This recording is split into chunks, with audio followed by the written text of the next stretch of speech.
The only thing better than replacing Hillary Rodham Clinton with Clark Durant would have been to shut the Legal Services Corporation down. I don't see it in Article 1, Section 8 of the Constitution. Now let's see if I can pass the Rick Perry test.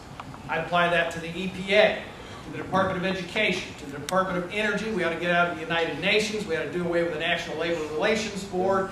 And my favorite one, we ought to shut down, by restructuring our tax system, the Internal Revenue Service, the most hated and feared agency. I told you I felt a sense of duty, part of my motivation to run for the United States Senate and risk maybe winning, disrupting my family's life. But I couple that with a life's experience that has taught me that if I do what my dad taught me to do, stand up for what I believe in, fight for what I love, I can make a difference. And I want to give you some examples of areas in which I provided leadership and action, even on a national level. Haven't just talked about where I stand on the issues. How many of you think Michigan ought to be America's 23rd right-to-work state? Yeah. I'm a founding member of Michigan Freedom to Work. We're going to see that legislation introduced next month in Lansing. Now, we're probably not going to be the 23rd right-to-work state because Indiana is going to pass right-to-work by the end of this month, literally.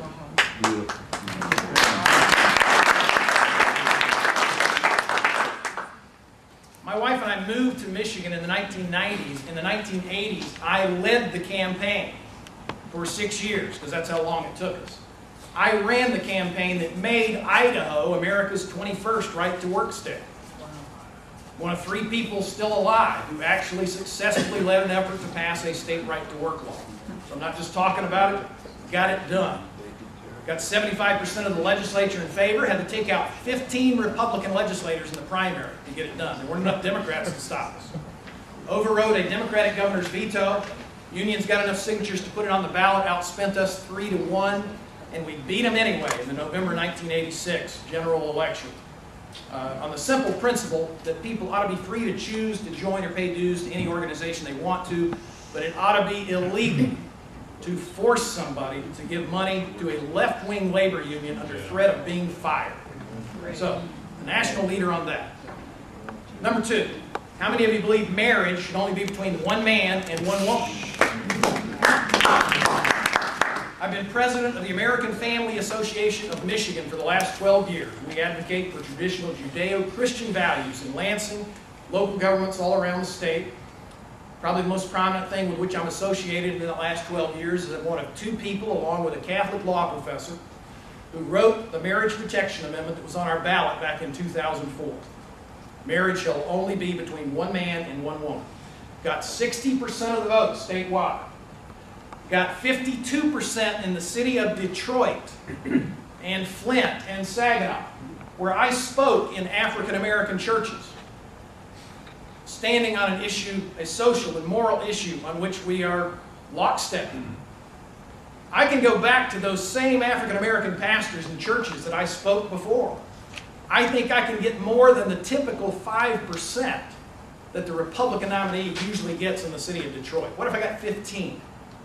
Might be enough, that margin, to beat Debbie Stabenow. She's on the wrong side of that issue. But there was another example of leadership. Number 3, how many of you would like to have a United States Senator who will pull the plug, take it off life support, drive a stake through the heart of Obama's socialized medicine scheme? That's easy. We're all going to do that. What are you going to replace it with? 16 years ago, as a county commissioner, I authored the nation's first medical savings account health care plan for county employees anywhere in America. I was asked to testify before Congress. One of the congressional staffers for the chairman, Representative John Micah of Florida of the House Civil Service Subcommittee, in the newspaper called me a national pioneer in free market health care reform. We saved the taxpayers money. Instead of giving our employees this catch-all insurance policy, you go get whatever doctoring you need, whether you need it or not, and we'll pay for it all. We gave them a lump sum of cash and told them that whatever they didn't spend, they got to keep tax-free. And for the first time in generations, we had at least a pool of employees who cared what health care cost and started calling up doctors and saying, how much do you charge, and putting pressure on the providers, which will bring down the cost of health care for all Americans. And as a U.S. Senator, my first step would be, in terms of healthcare reform, to give every federal employee a medical savings account so that we have hopefully tens of millions of Americans who care what healthcare costs and bring down the cost of healthcare for all of us. Thank you. The other responsibility that I was asked to do under the Reagan administration. Elizabeth Dole, the Secretary of Transportation, her deputy contacted me and said that there was a government asset that had more than 100 or close to 100 million in debt and claims filed against it. It was owned by the government, subsidized by the taxpayers. Interestingly enough, in Michigan, when I tell you what it was, 14 labor unions to negotiate with, 6 major lawsuits, and I was basically told that if I was going to be the trustee, the best course of action would be to liquidate this government asset. And you might say, well, let's liquidate it, then at least we don't have to subsidize it, right? But I believe that freedom works. And when I went down to, came back to Michigan, because it was the Ann Arbor Railroad, I began to look at the file, talk to the people, and begin to see whether or not there wasn't a way out of this different than liquidating the asset and throwing people out of work and forever closing up that track.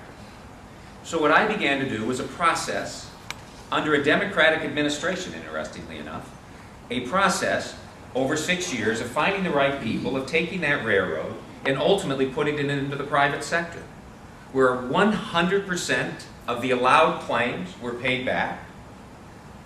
We went from 14 labor unions to 1 with labor support, settled the lawsuits, rehabilitated the track. I went to the governor and his representative and said, look, sell me the railroad. Not me personally, but as trustee. And let's see if we can't make it work as a private enterprise. Initially, I was told it couldn't work, and I said, just sell it to me. Let us try. Over a series of meetings, ultimately, they agreed to do that. I bought it, went and found some investment bankers to go find some buyers, found a buyer, worked with Ford Motor Company, and at that time it was American Motors at Jeep in Toledo, and put that railroad into the private sector, where for the last 25 plus years it's been paying taxes, has employees, and it hasn't, and Ford Motor Company, interesting enough, is still using it. All across our government, there are all sorts of assets that simply, not only because constitutionally the government shouldn't own them or be dealing with them, and they don't know how to use them anyway, turn it over to the private sector. Let's begin to create wealth, unlock value. In the same way with energy, we should be unlocking all of the energy resources in the United States, creating American jobs, American companies, American taxpayers, defunding our enemies, by the way, and cutting down the cost of energy for our cars, for our homes, for our businesses. And by the way, if we in fact, as the federal government, leased some of those federal lands because maybe you couldn't sell them, you could use those royalties to take down the national debt and stop paying the Chinese all that interest that we are currently paying, the third largest item on the federal budget. And it's all out of new value. It's all out of new value. This isn't creating and fighting over a small pie. It's making the pie larger for everyone.